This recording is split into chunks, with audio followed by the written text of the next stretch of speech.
buenas noches. Antes de iniciar la reunión quisiera saber si me están escuchando, por favor.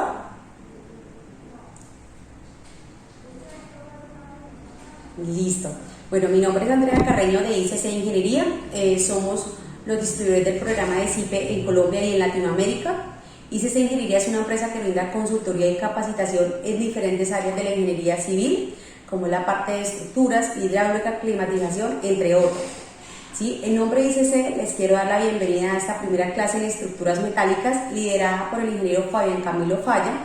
¿Sí? Él es especialista en el área estructural y aparte es el que brinda soporte técnico internacional de CIPE. Les quería informar que el día de hoy y mañana vamos a contar con importantes ofertas para la actualización y la adquisición del programa de CIPE, ¿sí? Con 30, 40 y 50% de descuento. Aparte también contamos con facilidades de pago.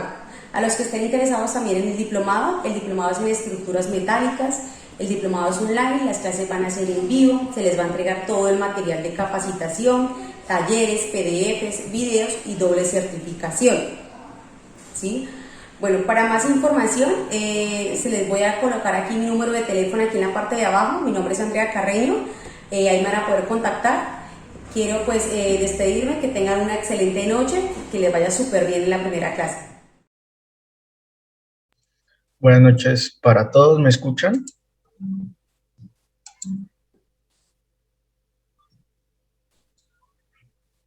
Bueno, primero que todo, quiero ofrecerles disculpas por el día de ayer, ¿sí? La verdad se tuvo un inconveniente con aquí problemas técnicos. Bueno, vamos a dar ahora sí inicio a lo que es la presentación. Permítanme un segundo. Esta es la primera clase de diplomado, entonces es teórica, como les decía, siempre me gusta como recordar conceptos básicos del tema de estructuras metálicas, ¿sí? Conceptos metálicos. Entonces vamos a dar inicio, ya voy a activar mi pantalla.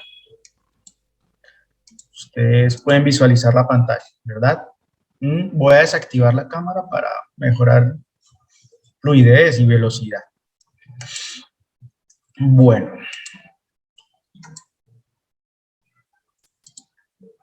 Perfecto. Ustedes están visualizando la pantalla. Bueno, vamos a ver entonces los aspectos generales de lo que es la parte de aceros. Como les contaba, importante saber lo que es el tema de las normativas. Entonces, las normativas aplicadas es el ISC, que es el American Institute of Steel Construction. Acá pues es el Instituto Americano de la Construcción de Acero y pues el encargado de las normativas en cuanto a acero estamos hablando. ¿Qué normativas tenemos?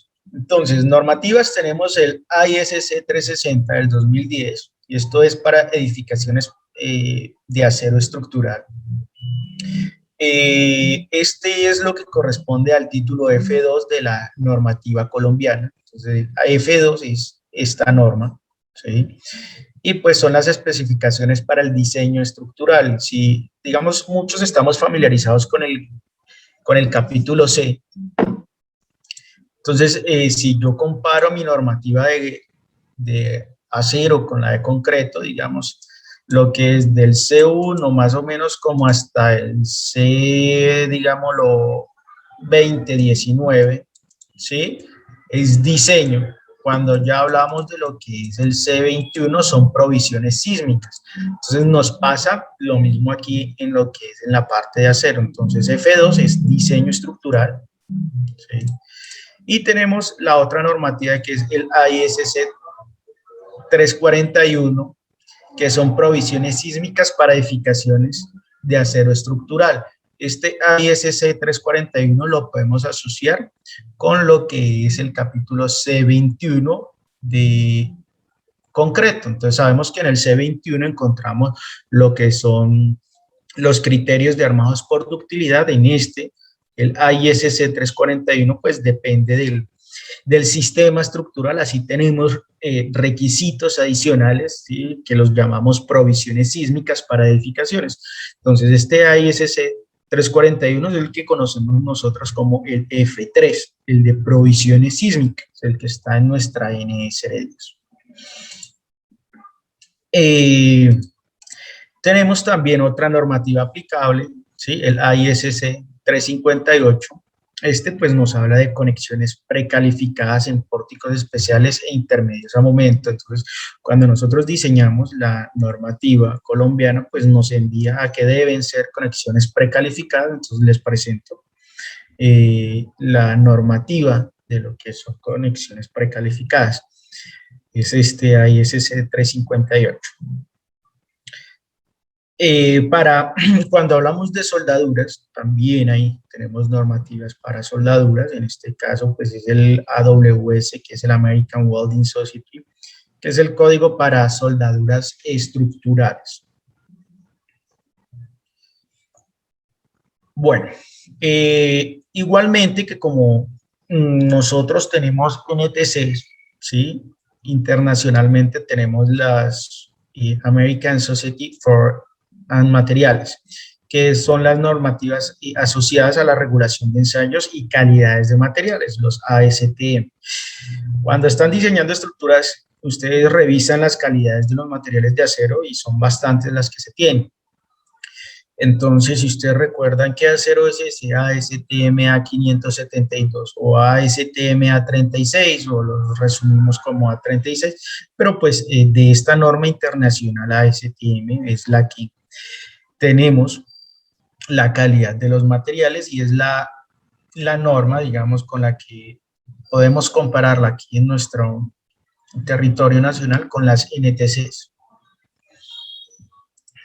Ahora, bueno, pues los alcances de la ISC 360 es el diseño y sistemas estructurales pues con criterios de montaje. Si revisamos el F3, pues nos da todos los requisitos de diseño, de montaje, de fabricación y hasta de revisiones prácticamente.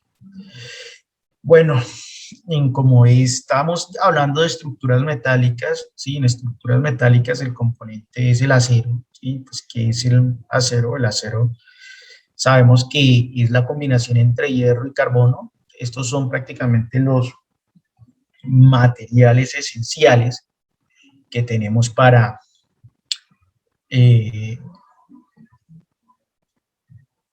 componentes de lo que es el acero. Entonces, pues sin embargo, pues a los aceros también, pues dependiendo de sus usos, también se le aplican otros elementos como el silicio, azufre, magnesio, etcétera, ¿sí? Pues los aceros dependen también tanto de su composición química y como de los procesos de fabricación. En los procesos de producción, sí, algo importante, digamos, pues entender no a profundidad, pero sí cómo es la fabricación y el proceso de producción de lo que es el acero. Entonces, aquí vemos que tenemos mineral de acero, ¿sí? O el hierro, tenemos aquí carbón. Esto pasa por unas bandas y me llega a la fabricación de aglomerado, que es este aparato que tenemos aquí, que es altos hornos. Ellos pasan nuevamente, aquí se deja una escoria, ¿sí? Y pasa, digamos, en un estado líquido, ¿sí? A un convertidor de oxígeno. Este convertidor de oxígeno, pues, digamos, lo que purifica en cierta forma y luego se pasa a una estación de afinado. La estación de afinado, tenemos aquí lo que es chatarra, un horno eléctrico que me derrite esta chatarra, lo vuelve en estado líquido y me llega aquí para que se combine en la estación de afinado. Queda el acero líquido, luego ese acero líquido es pasado por las bandas transportadoras y en unos moldes para pues ser tratados y así tener lo que son planchas, ¿sí? Son planchas de acero ya, digámoslo así, laminado, se coloca nuevamente y lleva a una continuación de un laminado en caliente. Este laminado en caliente, pues ya aquí podemos tener los perfiles que son laminados en caliente o lo pueden salir en rollos, en planchas de bobinas para posteriormente realizar los perfiles llamados en frío, digámoslo así en el tema de construcción. Entonces, de este proceso de producción, entonces, como se explicó, se introduce el mineral de hierro, calidad dentro del denominado alto horno. Este proceso consiste en reducir la cantidad de oxígeno en el hierro, eliminando impurezas. Pues el producto de este proceso se le conoce como arribo o hierro espona. Vemos acá. Entonces está lo que es la parte del mineral, se agrega y acá sale lo que es la parte de escoria y tenemos como el arrabio o el hierro espona. En el proceso de producción pues se refina y se introduce a hornos eléctricos con chatarra, grafito y otros materiales. Entonces vemos aquí el horno eléctrico. Esto funciona tal cual como la soldadura de electrodos, que lo que hace es derretirme tanto el material base. Entonces se tiene unos electrodos, ¿sí? Se tiene una bóveda y acá esto, como les decía, funciona, este electrodo calienta por medio de electricidad el acero y lo funde, ¿sí? Hasta tener lo que es el acero líquido. Luego pues se hace lo que es el proceso de producción del acero líquido, ¿sí? Este pues se llevan algunos moldes y así se le da la geometría final al perfil de acero pues para el uso. Aquí por lo menos en la imagen podemos ver que estos son unos perfiles laminados en caliente, ¿sí? Aquí vemos, este es un perfil tipo I que está pasando por unos moldes, ¿sí? Acostados. Vemos aquí el ala superior, digámoslo así, ala inferior, y este es el alma. Entonces vemos cómo es el proceso, digamos, de producción en donde se lleva unos moldes. Ahora, clasificación del acero. El acero se clasifica según sus composiciones químicas, su contenido de óxido y sus propiedades mecánicas. Entonces, pues en esta parte vamos a ver clasificación del acero de acuerdo a sus composiciones químicas. Entonces hay aceros sin alear, aceros semialiados o tenemos aceros aliados. Entonces el propósito de la aleación pues depende del material de aleación, los cuales los vamos a combinar, y pues estos materiales más utilizados son cromo, níquel, plomo y titanio. En la parte de la clasificación, ¿sí? Entonces vamos a tener un ejemplo en donde la aleación de cromo pues es una excelente protección contra la corrosión, además de aumentar la resistencia. Ahora, si utilizamos aleaciones de níquel, pues aumenta el límite de rotura del acero, o sea, la resistencia a la tracción, y este brinda propiedades que retrasan la degradación en el tiempo del mismo. Eso es lo que tenemos como clasificación de aceros por aleación. Ahora, en el tema de su composición química, ¿sí? La influencia del carbón, que después del hierro, y el carbón es el elemento más importante para conformar el acero. El contenido de carbón en el acero influye de manera importante sobre la resistencia y la ductilidad del acero. Este pues aumenta el contenido de carbón, se traduce en un aumento de la resistencia, pero disminución de la ductilidad. Entonces, vamos a ver lo siguiente. Tenemos aquí dos gráficas, ¿sí? En la que tengo resistencia versus porcentaje de carbón y ductilidad versus porcentaje de carbón. Entonces, en la primera vemos que en los porcentajes de carbón, ¿sí? Se le aplica al hierro entre 0 a 0.25, 0.5, 0.75 y 1%. Tengo estos porcentajes de carbón que se le aplican al acero, van ganando resistencia, ¿sí? Aquí vemos cómo gana resistencia prácticamente desde el punto 1 hasta digamos, pasa hasta un gran aporte, hasta un 0,75% de carbono. Vemos que gana bastante resistencia. Ya en este punto empieza, digamos, como a seguir ganando resistencia, pero pues ya no es muy significativo. Pero si nos vamos por el lado de ductilidad, vemos que entre más carbono le apliquemos, porcentaje de carbón, el elemento pierde ductilidad. Entonces es para recordar, todos sabemos que la ductilidad es la propiedad que tiene un material en deformarse sin perder resistencia, ¿sí? Entonces, entre menos dúctil es un material más frágil, por lo tanto va a resistir menos deformaciones. Entonces vemos que es algo pues que está directamente es inversamente proporcional. Si gana resistencia, pero me pierde ductilidad. Entonces, ahora con respecto a la cantidad de óxido, tenemos aceros efervescentes, aceros semicalmados y aceros calmados.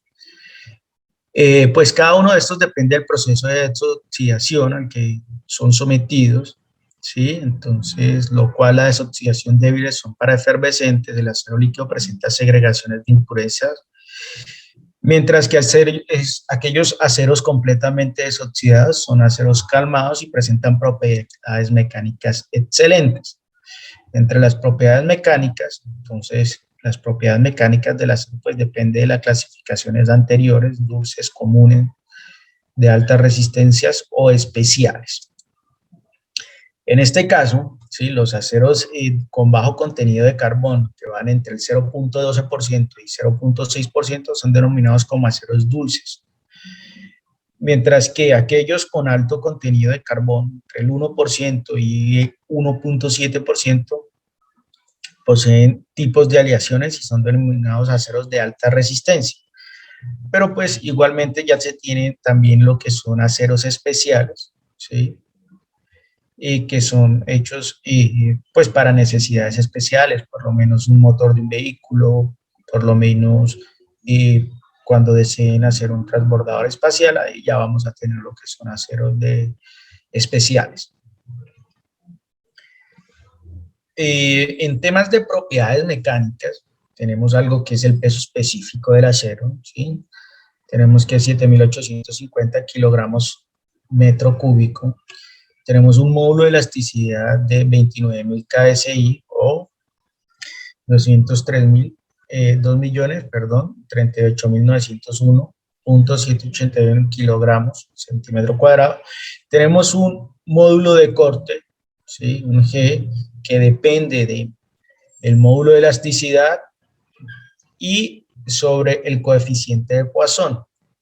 El coeficiente de Poisson elástico es de 0,3 y 0,5 inelástico.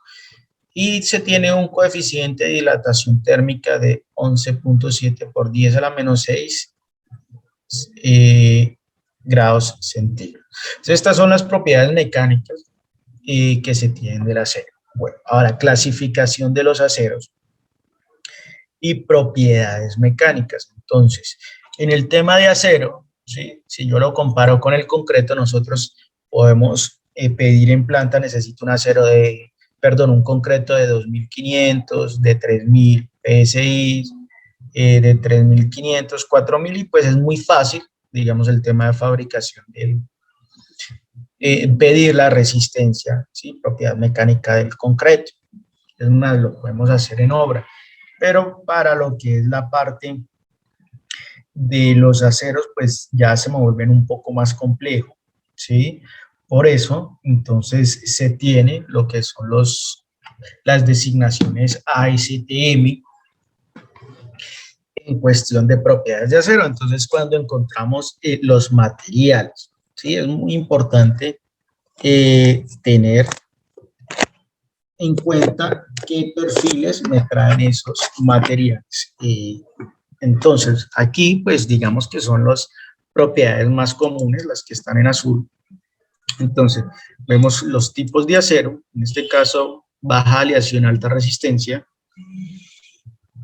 Tenemos la designación en ASTM, y el material. Entonces tenemos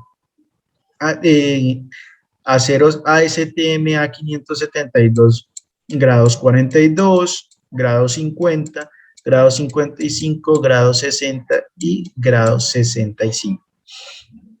Aquí tenemos las tensiones mínimas de acero, el FY, que llamamos, y tenemos lo que es la tensión última o FU.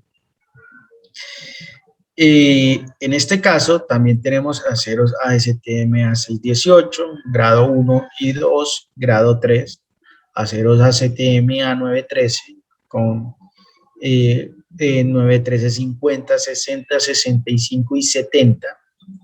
Tenemos aceros ASTM A992. También tenemos lo que son aceros de aleación alta de resistencia a la corrosión, como los ASTM A242, los A588 y los A847. Vemos que por lo menos estos aceros, ¿sí? Los A500 pues tienen diferentes grados, ¿sí? Mientras que aquí ya lo que son estos es un acero A242, pero pues que tiene diferentes propiedades en su resistencia, su FY. Tenemos también aceros al carbón, en donde los más famosos él es el A36, que es con el que son los ángulos.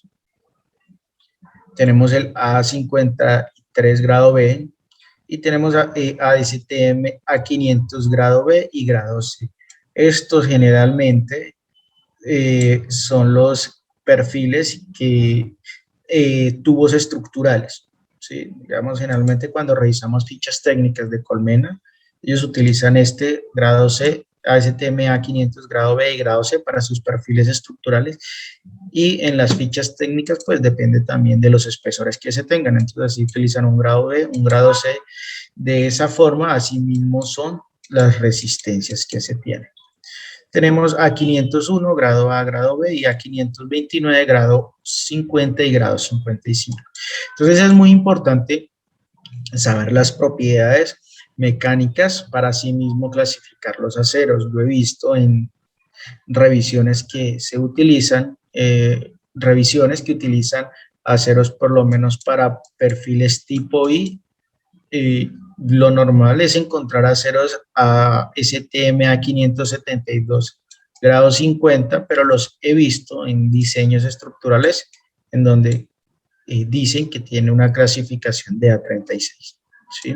Entonces es importante que ustedes sepan, porque conseguir un perfil metálico con A36 tipo I o H o estos IP es un poco complicado, ¿sí? Entonces en el tema de estructuras metálicas, cuando son normales, sencillas, importante trabajar con perfiles comerciales, ¿sí? Ya si se van a diseñar estructuras metálicas complejas, que digamos no se tenga perfiles en el mercado, pues ya serían mandarlos a hacer.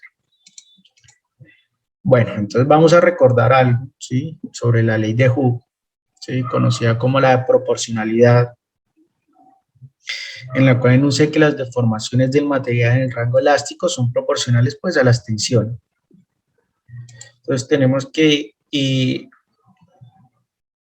este módulo de elasticidad o módulo de Young demarca un límite de proporcionalidad que define el punto donde el material deja de comportarse de manera elástica. Entonces aquí vemos que tiene una longitud y vemos una deformación. Tenemos que el módulo de elasticidad, o sea, el E, es la deformación unitaria, ¿sí? Y arriba tenemos lo que es la tensión actuante. Ahora, las deformaciones unitarias, pues, es la longitud total, ¿sí? Perdón, el delta L, que es la longitud, la deformación que tiene el elemento al aplicar la fuerza, dividido sobre la longitud total. Entonces, es así como se tiene lo que es la ley de Hooke. Digamos, estos valores de módulo de elasticidad para el acero pues ya están bien estudiados, ¿sí? Entonces aquí tenemos lo que es el diagrama de tensión de formación del acero. Entonces en estas ordenadas tenemos lo que son las deformaciones y aquí tenemos lo que son las tensiones. Entonces, y por acá en el chat lo que están escribiendo, vamos a dejar las preguntas para al finalizar, digamos, la presentación y se les va a responder las preguntas. Al final de la presentación lo vamos a dejar para preguntas. Sin embargo, pues pueden ir escribiéndolas por el chat y para al final le vamos a dar entonces respuesta. Bueno, en la parte del diagrama de tensión de formación, pues es la gráfica de registros de deformaciones de un material producto de las tensiones ejercidas sobre esta de manera crecientes o progresivas. Este registro de tensiones versus deformaciones se obtiene mediante ensayos de laboratorio, pues para diversos materiales como el acero, concretos, y pues arroja un dicho diagrama. Sí, ya pues el del acero se encuentra muy normalizado y se conoce pues ya el comportamiento esperado del mismo. Entonces, este es la gráfica, ya vamos a explicar cada una de ellos. Entonces, pues, en el caso específico pues, del acero estructural, el diagrama se obtiene mediante el ensayo normalizado a tracción de una probeta cilíndrica, ¿sí? De acuerdo a los estándares ASTM. Entonces, se tiene aquí la probeta, se coge con unas mordazas y se empieza a aplicar un esfuerzo. Esa es como la parte de ensayo que se le hace al acero. Pero digamos aquí lo más importante es poder interpretar los resultados que nos dé ese ensayo. Entonces la interpretación aquí de este diagrama de tensión de formación. Entonces, en este diagrama de tensión de formación vemos que tenemos unos puntos o unas zonas marcadas. En este caso, el que está de color rojo es el punto A, que dice que es, entonces, se considera que el material se comporta como elásticamente y lineal, ¿sí? Esto quiere decir que las deformaciones son proporcionales a las tensiones. Este punto se le conoce como el límite de proporcionalidad. La pendiente de la recta que se forma desde el origen hasta el punto A se define como el módulo de elasticidad. Vemos que es una recta, nosotros podemos predecir que si tenemos una tensión aplicada en este punto, ya con esta recta, podemos determinar con una tensión, ¿sí?, cuánto va a ser mi deformación. Va a ser mi deformación esperada, ¿sí? Entonces, recordemos, esto es cuando, digamos, trabajan, o ustedes han escuchado, que hacen ensayos lineales, ¿sí? Entonces, tenemos aquí que esta es la parte del comportamiento lineal y elástico. Cuando hablamos de elástico, quiere decir que si yo le aplico esta tensión, ¿sí?, y se me ha deformado esto, dejo de aplicarle las fuerzas y mi elemento vuelve y se me recupera y vuelve a su estado normal. Entonces esto es lo que se le conoce como límite elástico o un comportamiento elástico del material. Resulta que luego tenemos un punto que es este, que es entre el A y el B, ¿sí?, que es el límite de elasticidad, o sea, ya hasta ahí es el límite en donde el material se me comporta elásticamente. Pues este es un rango elástico y el rango inelástico del material. Dice que las deformaciones entre el punto A y B pueden dejar de ser proporcionales entre sí, sin embargo, pueden seguir comportándose de manera elástica. Entonces, este punto es ya el límite es el límite elástico que tiene el material, y ya digamos que en este sector que estamos teniendo, pues el material puede tener un comportamiento ya algo diferente al que venía comportándose en esta curva. Entonces, las propiedades que vamos a tener aquí del material ya van a ser un poco diferentes a las que tenemos en la primera línea. Luego, es un punto entre B y C, que se le conoce como el punto de excedencia. Este punto, ya el material se comporta de manera plástico, y pues a partir de este punto el material manifiesta de deformaciones considerables sin necesidad de un aumento de las tensiones, incluso este puede disminuirse. Este fenómeno es característico de los aceros al carbono. Entonces, cuando yo le aplico una tensión, una fuerza al material y me llega a este punto, a este límite elástico, cada deformación que vaya a tener el material y luego yo le suelto mi fuerza, ya va a tener una deformación considerable, o sea, mi material ya no me vuelve a un estado natural, así le deje de aplicar las cargas, ¿sí? Entonces ya a partir de este punto en adelante se va a considerar puntos de excedencia, ¿sí? O puntos de no lineales.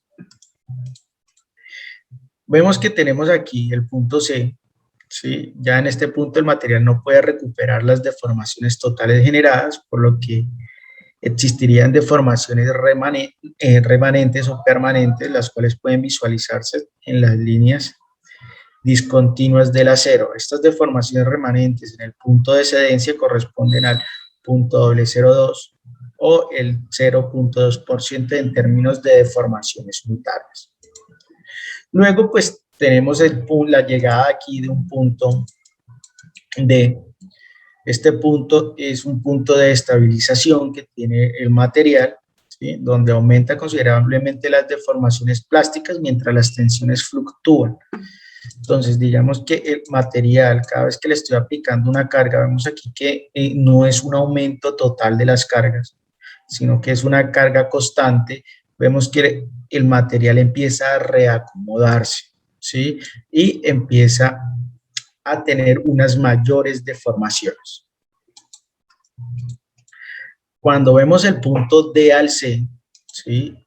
Es el punto de tensión última, es considerado como la máxima ordenada del diagrama a la tensión máxima de resistencia por un material. En este punto D hasta el punto E,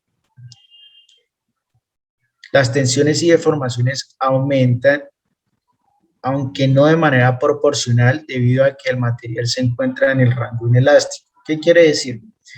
Que aquí el material se acomoda. Luego que termine de acomodarse el material, vemos que en este punto, cuando termina de acomodarse el material, vemos que llega en un punto estabilizado y luego permite un aumento de carga hasta que el material, digamos, la máxima ordenada en donde el material me resiste esas fuerzas. Sin embargo, vemos que entre el comportamiento elástico e inelástico, ¿sí? Las deformaciones en el rango inelástico pues son mucho mayores con respecto al componente elástico. Entonces es cuando nosotros entramos a hablar de rango inelástico. Entonces, este punto es cuando nosotros empezamos a hablar en la parte de materiales como del rango inelástico. Entonces, y aquí del punto E al punto F es conocido como el punto de ruptura, ¿sí? En donde ocurre la ruptura abrupta del material, existe un punto de ruptura aparente y un punto real de ruptura. La diferencia entre ambos puntos se ve al área de la sección transversal de la probeta que se tome para la determinación de las tensiones. Entonces, vemos aquí que para el punto aparente se utiliza el diámetro inicial de la probeta, mientras que para el real se mide el diámetro final disminuido al momento de la ruptura y es el que se utiliza para determinar las tensiones de ruptura. Aquí, a pesar de que la carga externa a la cual es sometido el material pudiera seguir aumentando más allá del punto E, existe una degradación de la rigidez o fenómeno de estricción del material, por lo que a partir del punto E las tensiones empiezan a aumentar. Bueno, ese pedazo de pronto es un poco confuso. ¿En qué sentido? Cuando llego a este punto, ¿sí? Voy a tener una barra inicial, ¿sí? Cuando llego a este punto, voy a tratar de dibujar una barra, ¿sí? Con estricción, ¿sí? Digamos aquí hay una reducción. Entonces, ¿por qué tenemos dos puntos aquí? Este punto me dice que aumenta y este punto me dice que disminuye. ¿Cómo lo toma? Realmente, si yo tomo una barra, vamos a ponerle números a esto. Esto es una barra de un diámetro, ¿sí? De 10 milímetros, ¿sí? Y una barra que ya ha sido deformada, y aquí tengo también de diámetro 10 milímetros. Si yo le realizo la prueba de estas barras, esta barra que ya ha tenido estas deformaciones va a resultar con esta gráfica de color azul. Quiere decir que esta me va a resistir más que una barra inicial de los 10 milímetros. Pero ¿por qué la normativa se va con este punto F? Porque lo hace con respecto a la sección inicial. Entonces, en la sección inicial yo inicio con uno de 10 milímetros, ¿sí?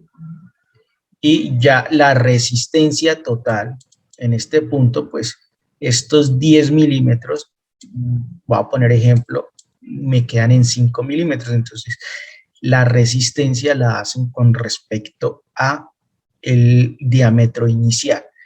Así, este diámetro final, si le sacamos la resistencia solamente a este diámetro final, puede tener un aumento de resistencia. ¿Qué quiere decir? Que entre más deformado está un elemento, más resiste, pero como hay pérdida de sección, entonces se compensa en esa parte. No sé si se fue claro en este punto, pero es lo que dice entonces los estudios que han venido realizando. Entonces, para comprender esto, se recuerda que la tensión es igual a fuerza sobre área. A pesar de que la carga sigue aumentando, la disminución del área de la sección transversal del miembro disminuye abruptamente en comparación del aumento de la carga aplicable. Entonces, es por eso, recordemos que tensión es fuerza sobre área. Entonces, aquí estoy perdiendo área de la sección. Entonces, pues va a resistir menos tensión de la esperada.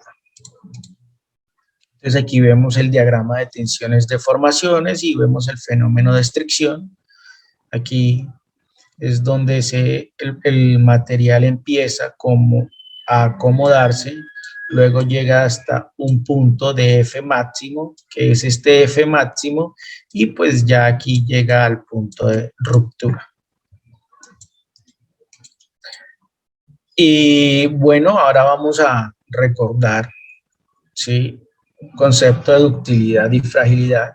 Entonces, ductilidad es la propiedad de un miembro estructural o material de incursionar en el rango inelástico, aceptando grandes deformaciones. Entonces, vuelvo a esto. Entonces, esto es lo que conocemos como el rango elástico y de aquí en adelante es lo que conocemos en el rango inelástico, ¿sí? Para que lo tengan claro. Y fragilidad, entonces, se considera como el inverso de la ductilidad debido a su poca capacidad de resistir tensiones más allá del rango elástico del material o miembro estructural. Entonces ya vamos a ver un ejemplo, ¿sí?, con respecto a lo que es la fragilidad y la ductilidad. Entonces, tenemos este material, que tenemos un material frágil, ¿sí? Vemos la curva de un material frágil, tiene una gran resistencia, pero a las pocas deformaciones, el material falla. Acá tenemos una curvatura de un material dúctil que se le sigue aplicando carga y vemos que tiene una mayor deformación. Al tener una mayor deformación, pues vamos a tener fallas dúctiles o fracturas dúctiles. ¿Qué es lo que buscan, digamos, las normativas? Es que se produzcan una falla dúctil porque son, digamos, hay un aviso. Entonces nosotros vemos antes de que voy a poner un ejemplo, una viga falle, nosotros vamos a ver que se ha pandeado, que se ha doblado antes de que falle en su totalidad. Entonces, posiblemente cuando veamos una viga doblada, con gran desplazamiento, digamos, flectada, que tenga grandes deflexiones, pues nos puede estar avisando, posiblemente puede estar por estos lados, ¿sí? Pero ya nos está avisando de que algo pasa, es porque podemos apreciar la deformación que se tiene. Ahora, una falla frágil es que tengo un elemento, tiene su carga, no me avisa o no lo puedo medir o visualizar muy fácilmente. Cuando me doy cuenta es que este elemento estalla totalmente. Entonces, por eso es que se trata de que la falla sea dúctil. Por otro lado, ahora el ACI 318 en 2019 colocaron aceros de altas resistencias, ¿sí? Grado 100, son aceros de gran resistencia, pero son frágiles. Entonces, la norma los acondicionó para que no puedan, digámoslo, si los llevo aquí a zona sísmica alta, ¿sí? No, ahí va a haber un límite para poder utilizar estos aceros por su ductilidad. Aquí vemos entonces algo en donde tenemos esta curva, primer curva A, pues que es de un acero al carbón A36, tenemos un acero al carbón A572 y tenemos una curva C, ¿sí? De un acero A574, A514. Vemos que el acero A514 tiene una resistencia muy alta con respecto al A572 y a lo que es el A36.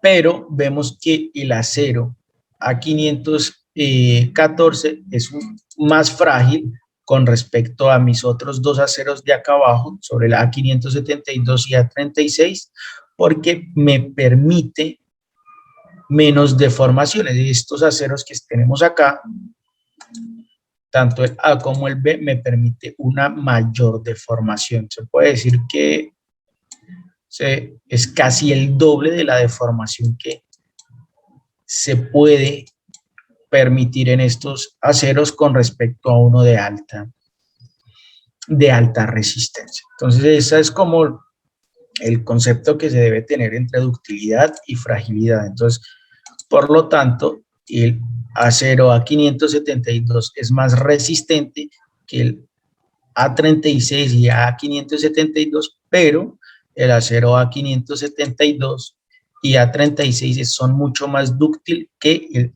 A514. Bueno, otras propiedades del acero, tenemos la tenacidad, ¿sí? Que es la propiedad de un material para absorber grandes cantidades de energía. Es una propiedad muy importante ya que permite a los miembros de acero poder soportar grandes deformaciones durante su proceso de fabricación y construcción sin ser fracturados, siéndolo posible doblar, martillarlos, cortarlos y taladrarlos.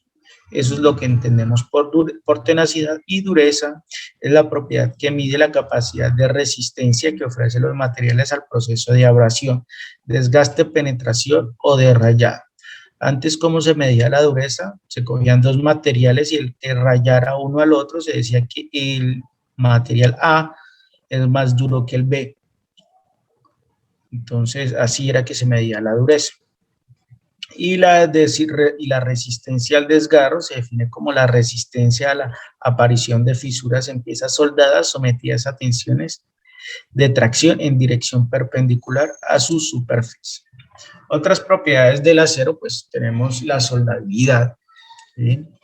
En esta, pues que es la capacidad para pues un acero ser soldado, y la soldadura de un elemento depende tanto del material de la soldadura como el material a soldar, y la soldabilidad puede expresarse en términos de carbono equivalente, que son CeV, ya que comparar la soldabilidad de distintos materiales con la del carbón simple expresándolas en un porcentaje. Entonces el API 1104AB presenta una ecuación,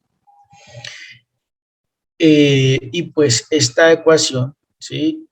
Como resultado o como regla general se considera soldable si el carbono equivalente obtenido según la fórmula es menor a 0.4%. Sin embargo, pues no se preocupen, en estructuras metálicas acá, pues la mayoría de estos aceros son soldables. Ahora nos vamos a ver lo que son las partes de los perfiles de acero. Entonces tenemos perfiles laminados en caliente, perfiles laminados o formados en frío y perfiles electrosoldados. No sé si de pronto ustedes han escuchado una lámina que ustedes dicen una lámina hot roll. Hot roll es enrollado en caliente, y otra lámina que dicen no, una cold roll, laminado en frío. Entonces, en perfiles de acero tenemos una infinidad de perfiles de acero, ¿sí? Entonces tenemos perfiles tipo H en diferentes designaciones, perfiles en ángulos o dobles T, perfiles, aquí tenemos estos ángulos, perfiles tubulares huecos, de sección circular, rectangular, cuadrada, como también perfiles macizos o relleno. En estos perfiles laminados en caliente, dice que la obtención de los lingotes de acero obtenidos para el proceso de las líneas de modelación, se pasan dichos lingotes calientes a través de rodillos con la finalidad de obtener la geometría final. Entonces, estos perfiles se caracterizan como perfiles laminados en caliente. O sea que son formados, ¿sí? Mientras las piezas están calientes, y tenemos perfiles. Los perfiles laminados en caliente son los perfiles tipo H, ¿sí? O si ustedes conocen los perfiles tipo W, perfiles tipo IP, HIA, ¿sí?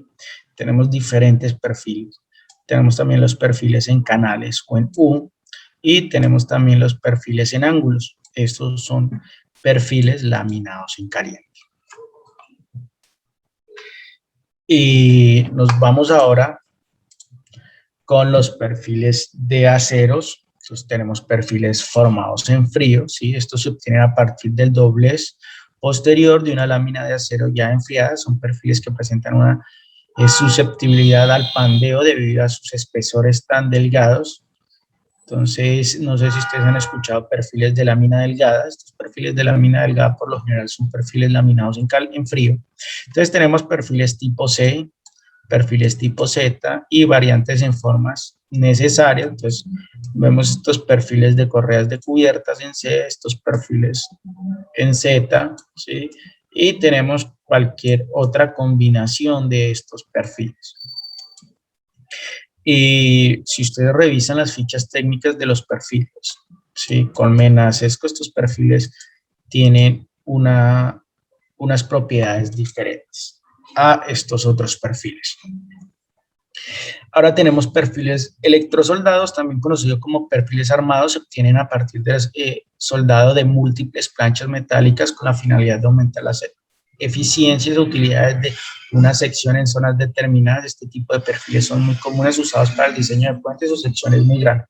Resulta que nosotros en ocasiones tenemos, digamos, aquí, específicamente en la parte de puentes, tenemos luces grandísimas, y si vamos a un puente metálico, si nos vamos a perfiles IP, digamos que el máximo perfil tiene una altura de 600 milímetros, ¿sí? Ya de ahí no tengo, resulta que es que ni con uno de 600 milímetros me da. Entonces estos perfiles electrosoldados o armados, lo que hace es que se conforman por medio de planchas, ¿sí? Los cuales son electrosoldados, o sea, son soldados, y se genera el perfil. Entonces, estos son perfiles electrosoldados. En estos perfiles se tienen muy en cuenta y se le hacen chequeos de soldaduras a esos perfiles. Y tenemos los perfiles tubulares. En este caso, pues, los perfiles tubulares, conocidos como sección de alma hueca, son perfiles con excelentes propiedades geométricas. Estos perfiles pueden ser perfiles formados en frío o también pueden ser perfiles formados en caliente. Entonces, perfiles tubulares, tenemos sección cuadrada, tenemos sección rectangular y tenemos sección circulares. Entonces, estos perfiles también tienen unas propiedades de aceros diferentes. Esto era lo que quería mostrarles el día de hoy, ¿sí? Con la parte teórica para cuando estemos hablando de especificaciones de perfiles y toda esta parte, pues lo tengamos en cuenta. Ahora sí vamos a lo que es la parte de preguntas. Y voy a leer por acá los comentarios. Buenas noches, motivos de trabajo no puedo estar en la clase, por favor me disculpan.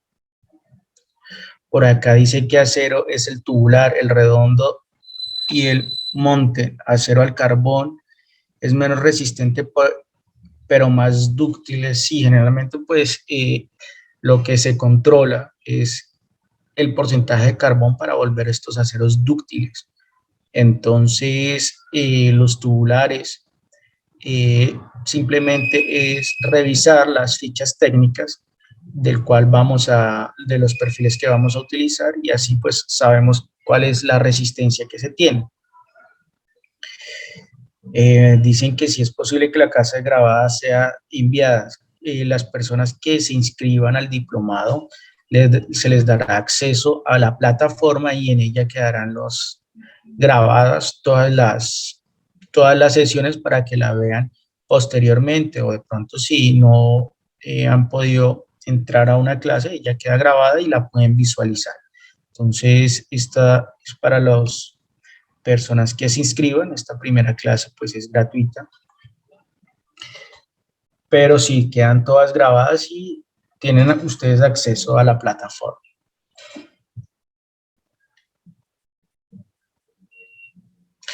Me preguntan aquí, buenas noches, ¿por qué al analizar la parte sísmica para una estructura metálica, por ejemplo, una cubierta, el número de modos se aumenta y no es similar a concreto con los tres primeros modos como los más significativos? Bueno, eso es dependiendo. Recordemos que los modos de vibración, digamos, de la norma, dependen de la participación de masa que tenga cada modo. Ahí, digamos, la cantidad de modos deben depender de la sumatoria de la participación de masa que tengan cada uno, y deben ser un total del 80% para estructuras regulares y 90% en estructuras irregulares. Entonces, si yo tengo más modos de vibración, en teoría se puede decir que es una estructura más rígida. Si tengo menos modos de vibración, quiere decir que es una estructura más flexible. Pero pues esto depende de cómo arrastre el sistema de estructura metálica. Generalmente las estructuras metálicas son mucho más dúctiles. Si voy a hacer un edificio en estructura metálica, ejemplo, en una zona sísmica alta, lo más posible es que necesite arrastramientos. Estos arrastramientos pues me van a volver la estructura más rígida. Por acá dicen, me preguntan las varillas, ¿qué grado es? Las varillas, ¿qué grado es en caliente? Pero las varillas que utilizamos para construcción en concreto, si son las que utilizamos en concreto, son grado 60, hay grado 70, ahorita con la norma hay 80 y hasta grado 100. Dice, los perfiles laminados, ¿en qué se usan principalmente? Bueno, recordemos que hay perfiles laminados en frío y en caliente. Entonces, los perfiles laminados en caliente o perfiles estructurales los utilizamos para elementos estructurales, aquellos que me den rigidez a la estructura y que me soporten las fuerzas sísmicas. Ahora, los perfiles laminados en frío, por lo menos generalmente, estos que tenemos aquí son utilizados más que todo para cubiertas, para cerramientos, ¿sí? Esos son utilizados, entonces no tienen un buen comportamiento para elementos sísmicos. Ejemplo, un elemento, si yo realizo una columna con este material, pues posiblemente el cálculo me dé, pero no es un buen material para que trabaje como columna. Puedo utilizarlo como un elemento secundario ante las fuerzas sísmicas. Por acá me dicen cuáles son las clases del horario. El horario de las clases son de 6:30 a 8 aproximadamente de la noche. Gracias por la clase. Dice, las barras de grado 100, ¿para qué tipo de estructura se utiliza y qué diámetros vienen? Pues creo que vienen de todos los diámetros. Todavía no son permitidas acá en Colombia. Hay que esperar la actualización de la NSR 10. Simplemente es con ACI 318 en su versión 2019 y digamos las van a regular bastante para lo que es el grado de disipación de energía. O sea, no creo que se puedan utilizar para para elementos estructurales donde se necesite una alta ductilidad. Me preguntan, ¿los arriostramientos con diagonales metálicas son únicamente empleados para que estos resistan fuerzas sísmicas o también aportan para la resistencia para cargas verticales? Bueno, pues los arriostramientos están hechos, valga la redundancia, para arrostrar, controlar desplazamientos, pero yo no he podido ver un arriostramiento que también soporte cargas verticales. Generalmente los elementos que soportan las cargas verticales en ese caso son columnas y vigas horizontales. De pronto un arriostramiento podría ser si genero, no sé, hay un tipo de rampa, ¿sí? Pues hay que diseñarse ese elemento.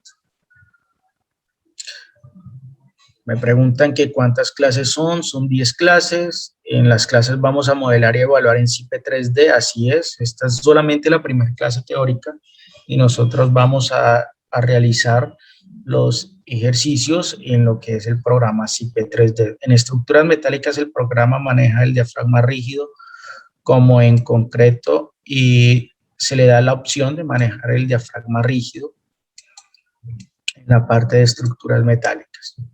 Me pregunto, ¿qué días se realizan las clases? Las clases serán los días lunes, miércoles y viernes. Vamos a ver más preguntas por acá. En el mercado, ¿cuál es el acero que nos venden? ¿O cómo podemos identificar en el mercado cuál es el tipo de acero que se debe pedir? Tenemos opciones de escoger porque según lo que nos cuenta tenemos gran variedad de acero. Sí, tenemos gran variedad de acero. Venga, yo disminuyo esto. Permítame un segundo.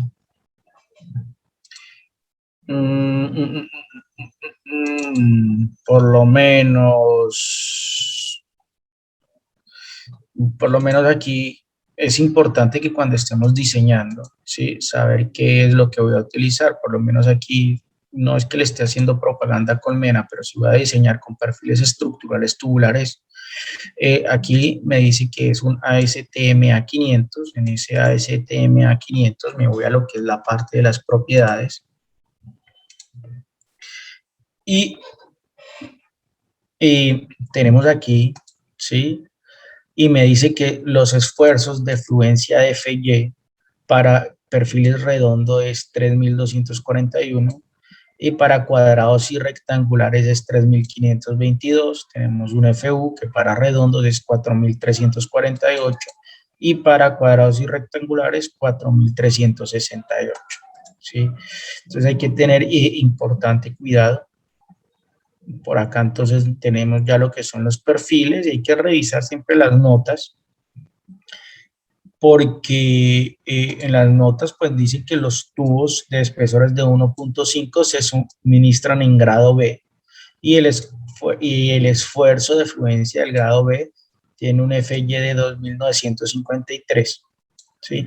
Entonces, y en las fichas técnicas de los materiales es donde podemos encontrar pues estas características. No es simplemente basta con la geometría, sino que es importante tener en cuenta lo que es la resistencia.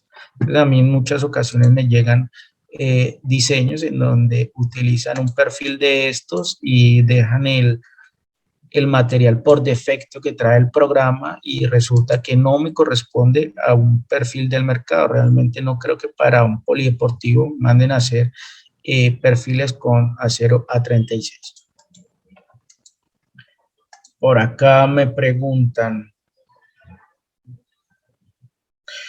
en las clases solamente vamos a ver SIPE 3D y conexiones en el mismo SIPE 3D. Para el próximo año tenemos pensado sacar un curso de SIPE Connect, en donde vamos a ver diferentes tipos de conexiones, pero eso ya sería el otro año. Me preguntan aquí que las clases, ¿dónde quedan grabadas? Las clases quedan grabadas en la plataforma. Cuando ustedes se inscriben al diplomado, se les da el acceso, un nombre de usuario y una contraseña y acceso a la plataforma, y en la plataforma quedan guardados.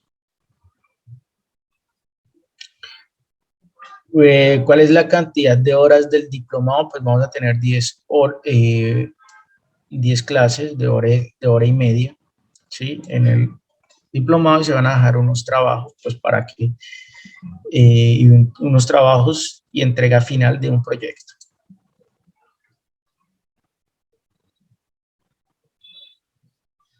Me preguntan qué tipo de estructura es la del modelo edificio o cuál. Bueno, vamos a trabajar dos tipos de estructuras. Vamos a trabajar una bodega en perfiles tipo IP y HA, perfiles en H, y vamos a trabajar un polideportivo que es una estructura tipo Sercha. Entonces, aquí lo importante es que vamos a ver el manejo del programa SIPE 3D con criterios normativos, ¿sí? Digamos, la idea es que ustedes aprendan a manejar bien el programa con los criterios normativos, que sepan qué estamos haciendo en el programa. Y vamos a utilizar modelos de naves industriales en la parte de metálico. A ver si los tengo por acá.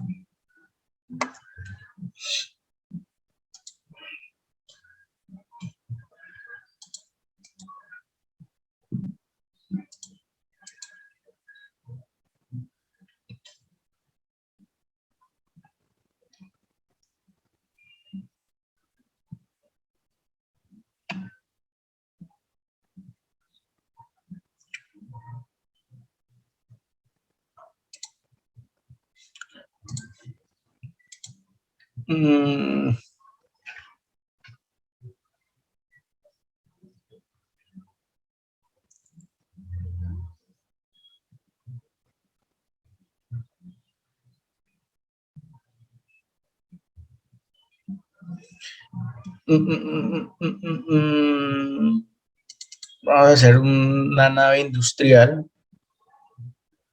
Sí.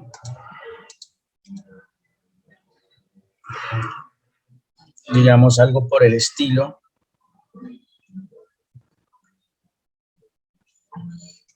Vamos a hacer, digamos, una nave industrial. Por acá, venga, les muestro ejemplos más bien de qué es lo que no podemos lograr con el programa SIPE 3D.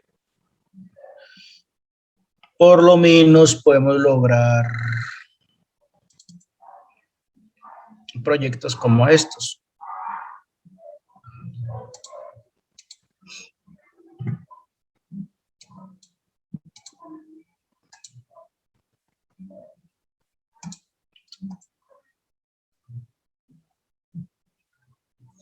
En donde tenemos una nave, ¿sí? Vemos que pedestales, tenemos sus conexiones metálicas definidas, su sistema de cimentación.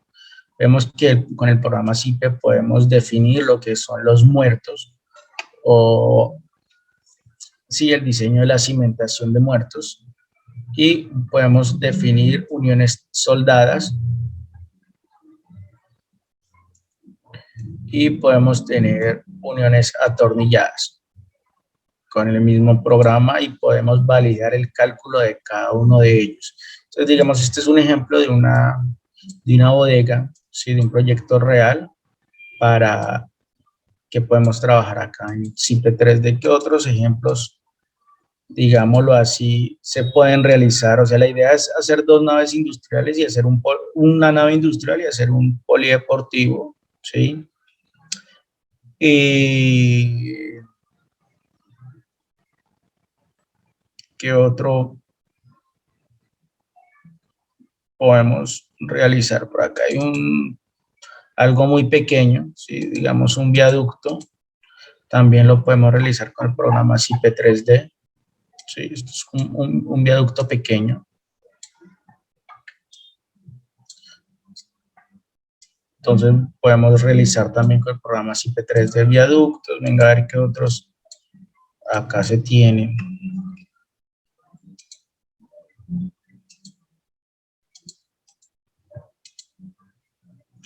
Por lo menos podemos tener, vamos a manejar un proyecto de estos de cubierta de polideportivo.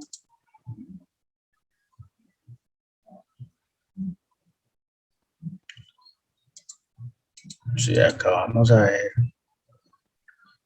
por lo menos una cubierta de este tipo del que vamos a manejar, ¿sí?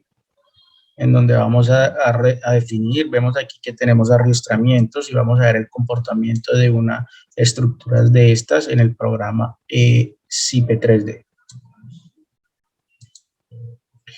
Me preguntan por acá,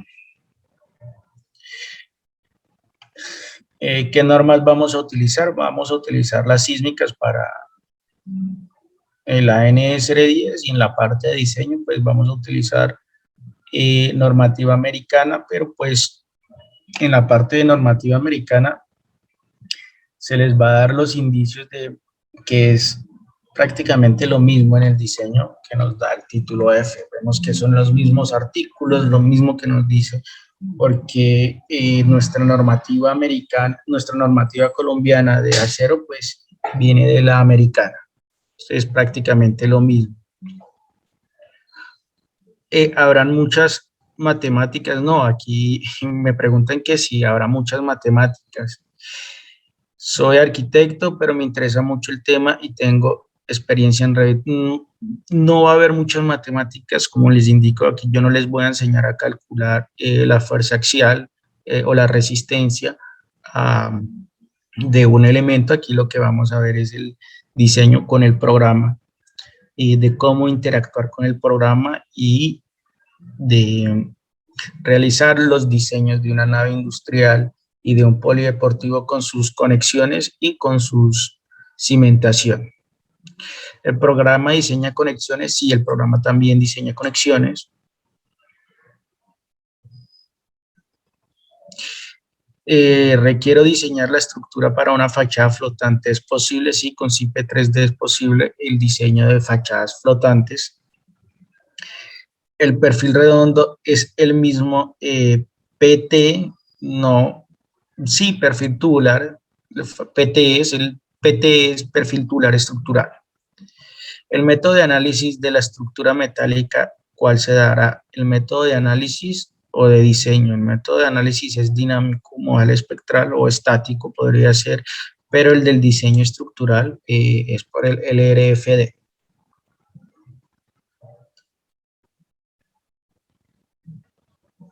Bueno, aquí me preguntan que si se puede realizar diseño de estructuras compuestas con el programa, es decir, pilas mixtas de acero y de hormigón.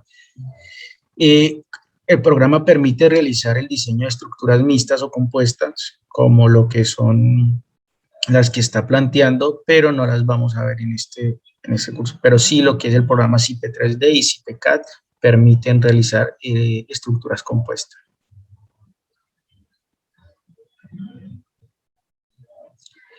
Buenas noches, deseo realizar cálculos de pórticos y soportes para subestaciones eléctricas. ¿Se puede con SIPE 3D? Sí, de hecho sí se puede.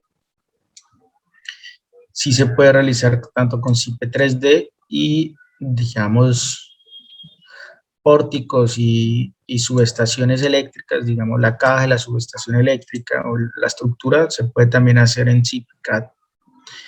Es necesario contar con la licencia. No, si ustedes escriben, ICC les brinda lo que es una licencia temporal, creo que por 2 meses, para que ustedes trabajen libremente con el programa. Por acá no tengo más preguntas. Yo he diseñado hasta puentes peatonales con esto. Yo no los encuentro.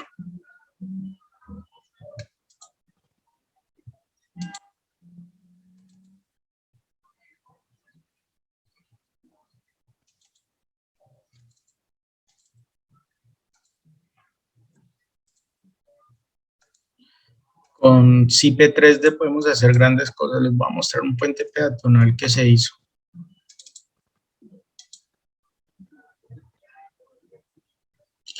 Bueno, el valor del diplomado, ustedes pueden, creo que hay promociones, pueden escribirle a Caterine, que es parte del equipo de comercial. Entonces, ahí en el chat está el número de ella, les repito, 311. Voy a escribirlo por acá, el número es 311 560 06 98. Bueno, no me ocupo 98. Entonces pueden escribirle a ella.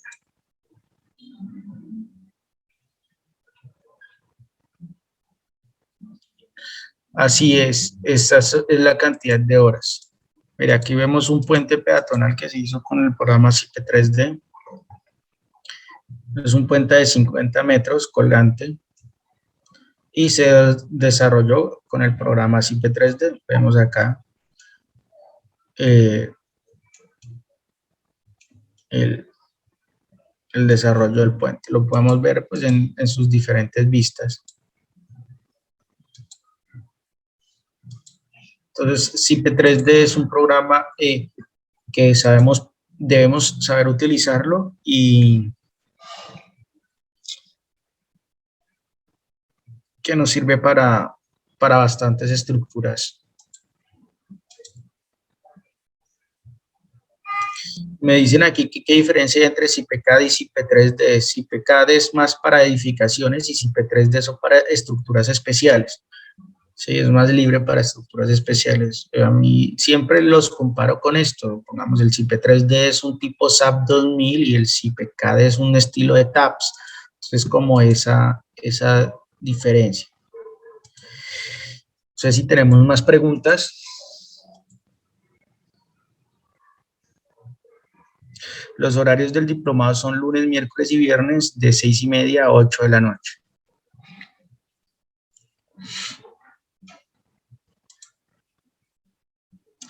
Bueno, creo que no sé si tienen más preguntas.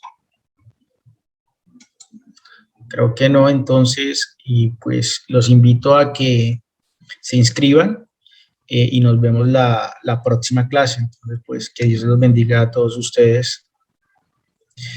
La grabación no se les envía, simplemente se cuelga en la plataforma para que ustedes accedan a la plataforma y lo puedan visualizar.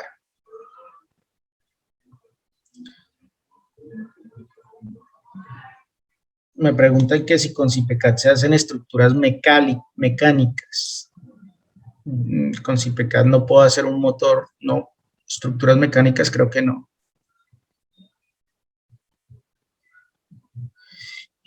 Preguntan información documental para estudiar, sí, se les envía información. Bueno, que tengan muy buena noche y Dios los bendiga a todos ustedes. Nos estamos viendo la próxima clase. Hasta luego.